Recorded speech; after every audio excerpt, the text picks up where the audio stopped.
What's up everyone, I'm CallumOnToast, and in today's video I'm going to be showcasing some battles submitted to the channel by Dad Inside and Out, who's running a triple shadow team in the Fantasy Cup with a level 51 best buddy boosted Alolan Sandshrew, Latias, and Giratina. Now just a few things I want to mention for those of you also looking to submit some battles to be featured on the channel. First of all, ideally, if you're able to submit towards the start of a new league rotation, that gives you the best chance to be featured, as it gives me the chance to potentially record a video ahead of the weekend, and it also takes some pressure off of me having to come up with like 5 or 6 of my own unique teams. Whereas if you submit towards the final couple of days of the league rotation, it's quite likely that I've already got my last few videos planned out or potentially even recorded at that point. This was actually a fairly late submission, but they got a bit lucky that unfortunately I won't have time to put together the Ultra League Battle of Spies Part 2.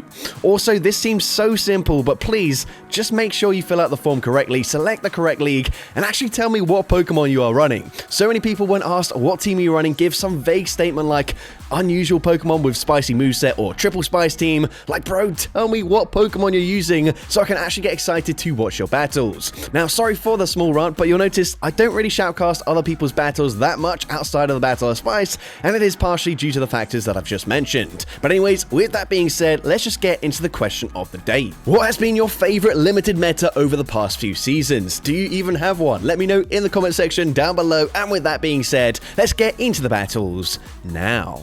Alright, so go into the first battle, leading Shadow Alolan Sandshrew into Fortress. Not the best matchup for us, so we will be swapping out into Shadow Latias, and the opponent gonna bank some energy before coming in with a Goodra. But we're already at the missed ball. The opponent doesn't shield, and that full-on one-shots them. The opponent comes back in with the Fortress. They do have quite a lot of energy here, so they will fire off that Rock Tomb straight away, debuffing our attack stat, but we're still able to reach an Aura Sphere, and whilst debuffed, it does still deal decent damage, but the opponent gets quite an aggressive Volt Switch farm down. We're now going to come in with the Shadow Giratina, just sponge the damage here, as the opponent is going to fire off the Rock Tomb before swapping into their final Pokemon, which is going to be a Azumarill. We come back in with the Shadow Alolan Sandshrew, and we can go straight for Gyro Ball. Gyro Ball, a pretty decent charge move nowadays, as of course it did get buffed a few seasons ago. We're able to grab a shield there. We're going to no shield, and they bait with an Ice Beam that is double resisted. That is certainly not the play, and again, this is not going to be a Hydro Pump, just another Ice Beam, which really doesn't do much damage at all. They do make a catch of the Gyro Ball, however, even resisted, it gets the KO, and now with a 2-to-1 shield advantage, Shadow Giratina has a very comfortable matchup here. Of course, resisting the bubble damage,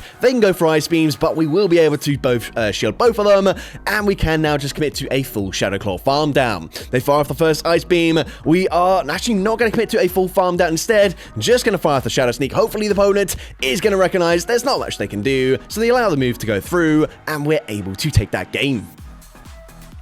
Into the next battle, we're going to see Tinkaton in the lead, so a bit of a tricky matchup for us. We're actually going to swap out into our Giratina, which is quite interesting, and the opponent can outpace us to the first charge move. The opponent is going to bait with a Bulldoze, however, before swapping into Azumarill. Honestly, not really sure why you would bait in that situation, but anyways, they come in with the Azumarill, and again, this is actually a fairly neutral matchup here, as of course we can deal neutral damage with the Shadow Claws and the Shadow Sneaks, and whilst Ice Beam and Play Rough are both going to hit for super effective damage, of course we are resisting the bubble damage, so if we just shield the charge moves, a pretty comfortable matchup for us. But we actually swap back into the Sandshrew, but the opponent then makes a really nice catch there, catching a Night Sash. However, they end up shielding anyways, and we get the boost. That works out really nicely for us. Of course, Night Sash, only a single stage boost this season, which is unfortunate, but either way, Gyro Ball is still going to do quite a lot of damage now. Gyro Ball not shielded, it puts them into 1 Powder Snow farm down range. They come back in with a Azumarill, but we're just going to no shield. The opponent gets the KO with the Play Rough there, which is resisted damage, but their final Pokemon, Shadow Dragonite, we can Dragon Breath farm them all the way down, Dragon Breath farm down Azumarill as well, and we're able to take that game. Into the next battle, we're going to see Como-O in the lead, so pretty good matchup for us. Of course, Upper Hand is going to one-shot us, so we definitely shield, or actually, never mind, even better, going to look to catch it onto our Latias, where of course that is resisted damage. The opponent is now going to come in with a Tinkaton here, but we can go for Aura Sphere. Aura Sphere gonna deal decent damage. Unfortunately, won't quite two-shot them, but it might end up grabbing a shield anyways. Let's see. The opponent is gonna shield, but they can now commit to a very aggressive farm down. Sandshrew, I believe, does have a Gyro Ball already loaded, however, and of course, we will win CMP in this matchup, so we just throw straight away. Gyro Ball, gonna connect, does big damage. They actually didn't throw straight away, maybe waiting to see what came in, and now we're able to catch a Bulldoze. It drops our defense, which is unfortunate for us. However, the opponent gonna swap out, catch a Shadow Sneak onto Como-O. Honestly, we don't really mind that just because we would take quite a lot of damage from the Dragon Tails after being debuffed, but either way, at this point, we're gonna start shielding. We shield up a Rock Slide bait. We are still debuffed from that Bulldoze, by the way, but we can still afford to no shield this. Rock Slide, never gonna get the KO there, so the opponent just concedes the match. Into the next battle, we see Galarian Weezing in the lead. This is a bit of an awkward matchup just because we expect them to be on Overheat, and Overheat would very comfortably one-shot us, but they don't throw straight away. Gyro Ball, gonna grab a shield advantage, and now we're gonna look to swap and make a catch. Have we caught the Overheat here? The opponent, unfortunately, baited with a Sludge, but then they come in with Azumarill. If they stayed in there, honestly, Latias not even gonna reach a Mist Ball before they do reach another charge move, whereas now Mist Ball does huge damage, and it will force Azumarill to throw some energy. So Ice Beam gets the KO, but we've put them into range where Giratina can come in, shield an Ice Beam, and then go for a full Shadow Claw farm down. It's quite likely, since we've seen Sludge already, that the Galarian Weezing is on Sludge and Overheat, meaning their energy is going to be completely walled by the Shadow Giratina. So we're going to no-shield this. The opponent goes for Sludge, which is resisted damage. We're able to tank that very comfortably, fire off the Shadow Sneak, and Shadow Sneak puts them into perfect Shadow Claw farm down range. Their final Pokemon is going to be a Fire Fang Marwar, which, again, it's a pretty good matchup for the Giratina, despite the fact that this is a Fairy and Steel-type Pokemon. We can just safely shield this. We don't care what it is. It's going to end up being a Power-Up Punch. It really does not matter. We Shadow Claw, farm them down, and we're able to take that game. Into the next battle, I see a shiny Tinkaton in the lead this time around. This time, we're actually going to choose to stay in here, and I thought maybe we'd try and catch a Bulldoze onto our Giratina, but nope, we're actually just going to let this move go through. The opponent is going to, I don't know if they got the debuff there, but either way, we're going to go straight for Gyro Ball. Gyro Ball going to deal decent damage, and now we don't try and make a catch. Instead, we just swap out straight away. However, we're able to reach an Aura Sphere, winning CMP, and grabbing a shield. We are going to call a bait, and the opponent full sends the Gigaton Hammer, easily getting the one-shot. However, we have now put them into range where hopefully Giratina can come in, Shadow Claw farm them all the way down, and the opponent is actually just going to settle for a Bulldoze, which really isn't going to deal much damage. They now come in with a Waterfall Primarina, pretty decent matchup for us once again, as Shadow Sneak get a hit for neutral damage, and we can just safely shield once and fully Shadow Claw farm them down. So they go for a Hydro Cannon there, which would not have KO'd, but we don't know what their final Pokemon is just yet, so saving shields is going to be quite useful. Turns out they've got a Shadow Alolan Sandslash. We go for Shadow Sneak. Shadow Sneak is going to be shielded. They swap back into Tinkaton just to be fully farmed down. However, unfortunately, we end up losing CMP. But this is just an Ice Punch. We're able to tank it. We're only going to get off one charge move, so definitely should have gone for a Gyro Ball. However, it's not going to matter in the end, as Shadow Giratina is still just barely healthy enough to reach a Shadow Sneak before they farm us down, and Shadow Sneak gets the KO there, and we're able to take that game. So we go 5-0 in that first set. Into the next battle, we're going to see a Galarian Weezing in the lead. So once again, bit of an awkward lead matchup for us. Of course, we are resisting the fast food pressure, and if they bait and we call a bait correctly, Sludge is going to be double resisted. But the opponent is going to bait there, and that is not ideal for us. We're full sending Gyro Ball, however. Gyro Ball going to be shielded by the opponent. And here, are we going to try and make a catch? No, we're not. Instead, we are going to call another bait, but they full send the Overheat this time around. Certainly not ideal. But now they come in with an Empoleon. However, they are going to be on Metal Sound. So Waterfall is definitely better for the Giratina, as it is going to be resisted and also generates energy a little bit slower. However, still a positive matchup for us, as Shadow Sneak is going to put them into perfect Shadow Claw farm down range. And let's see, they're going to come back in with the Weezing, and again, we can go for a Shadow Sneak here. However, if they end up shielding, this matchup could get quite dicey, as they would be able to fully farm us down. We're forced to swap into Latias, but unfortunately, there's not much we can do here. I don't think Aura Sphere will get the KO, so the opponent's able to reach another charge move before we can get to a Mist Ball. At this point, we are so low, I think finally Aura Sphere will KO. However, I just can't imagine us beating anything in the back here. Unfortunately, it's going to be a Galarian Stunfisk, and so we just concede the match. But into the next battle, really positive lead matchup for us. They're going to swap into a Azumarill, and we come in with the Giratina.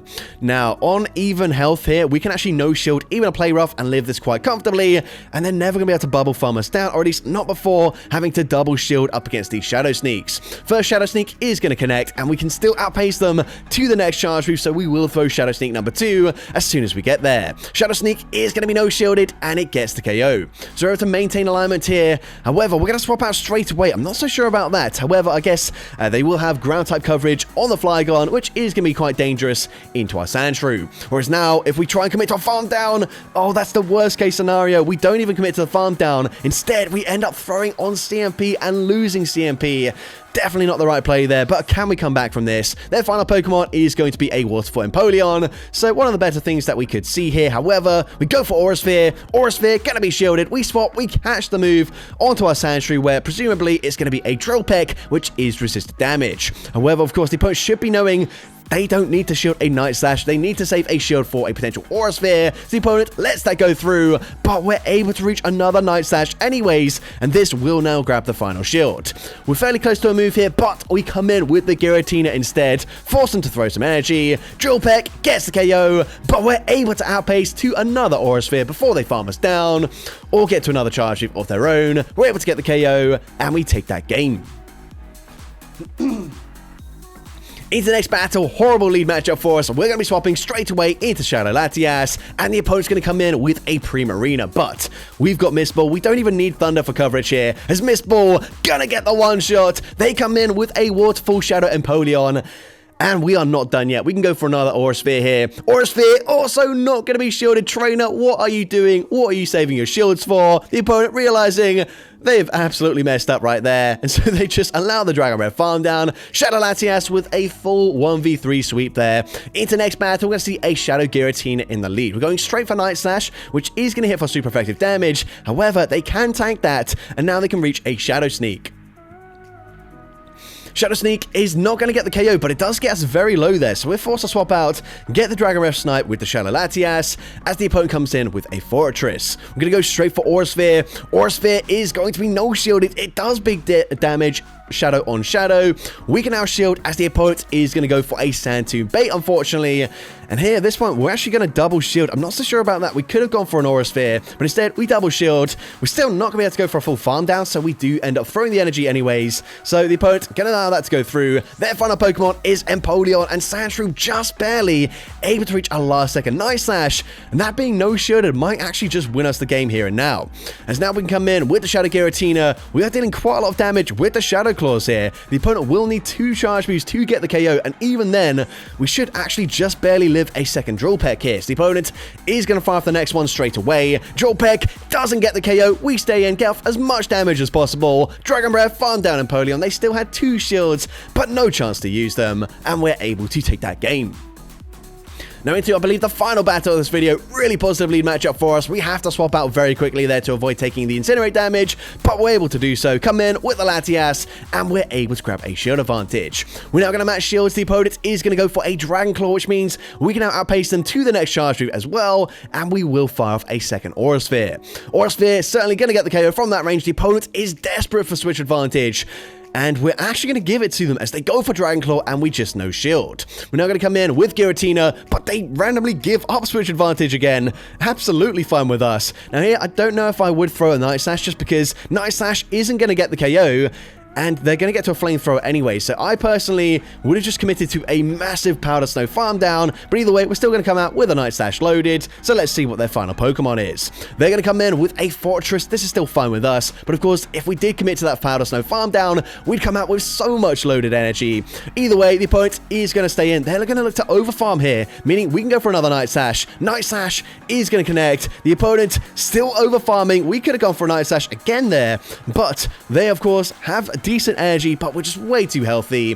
We've got charge moves of our own as well. The opponent going to fire off back-to-back charge moves here. They go for Sand Tomb, they go for Rock Tomb. Neither get the KO. We Shadow Claw, farm them down, and take that final game.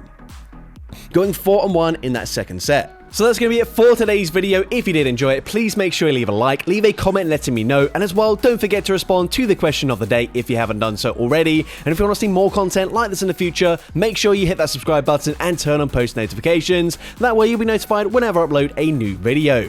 Now if you want to take your support to the next level, you can become a channel member with perks including early access to new videos, shoutouts at the end of each video, custom loyalty badges, and custom emojis to use in the comments of every video. I want to say a massive thank you to everyone that has become a channel member already. Your support is greatly appreciated. And with that being said, thank you so much for watching today's video, and I hope you have a great rest of your day.